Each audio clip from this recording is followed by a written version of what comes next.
মাত্র ৫ সেন্টের একটি কয়েন কিন্তু নিলামে বিক্রি হয়েছে ৩০-৪০ কোটিরও বেশি টাকায়। অবিশ্বাস্য লাগলেও এটি সম্পূর্ণ সত্য। নমস্কার, আমি রথিন, আপনাদের সবাইকে স্বাগতম রথিন ওল্ড কারেন্সিতে। আজ আমরা জানাবো বিশ্বের অন্যতম বিখ্যাত এবং দামি কয়েন ১৯১৩ লাইব্রেরিটি হেড ভি নিকেল সম্পর্কে। সবচেয়ে অবাক করার বিষয় হলো এই কয়েনটি ১৯১৩ সালে সরকারিভাবে প্রচলনের জন্য অনুমোদিত ছিল না।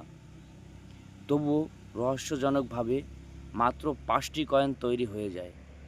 আজ পর্যন্ত এই ৫টিই পৃথিবীতে পরিচিত, তাই এটি বিশ্বের অন্যতম দুর্লভ কয়েন হিসাবে বিবেচিত হয়।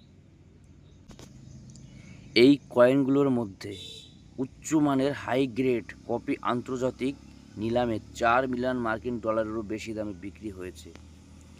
ভারতীয় টাকায় হিসাব করলে তা আনুমানিক ৩০-৪০ কোটি টাকারও বেশি হতে পারে। তবে মনে রাখবেন, এই দাম সাধারণ ১৯১৩ সালের কয়েনের নয়, বরং আসল, অত্যন্ত বিরল এবং নিলামে বিক্রি হওয়ার নির্দিষ্ট কয়েনের। এই কয়েনের এক পাশে থাকে লেডি লাইব্রেরিটি এর মুখ, নিচে ১৯১৩ সাল লেখা। অন্য পাশে থাকবে বড় ভি, যার অর্থ ৫ সেন্ট। বর্তমানে এই কয়েনের নামে অনেক রিপ্লিকা বা নকল কয়েন বাজারে পাওয়া যায়, তাই শুধু ১৯১৩ সাল দেখেই কোনো কয়েনকে কোটি টাকায় মনে করবেন না।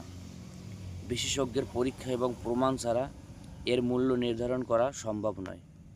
আপনার কাছে যদি কোনো পুরনো বা বিরল কয়েন থাকে, তাহলে ছবিটি কমেন্ট বা ইনবক্সে পাঠাতে পারেন।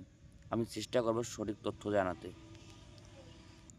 এমন আরও বিরল কয়েন ও পুরনো নোটের জন্য তথ্য পেতে রথিন ওল্ড কারেন্সি ফলো করুন। ধন্যবাদ।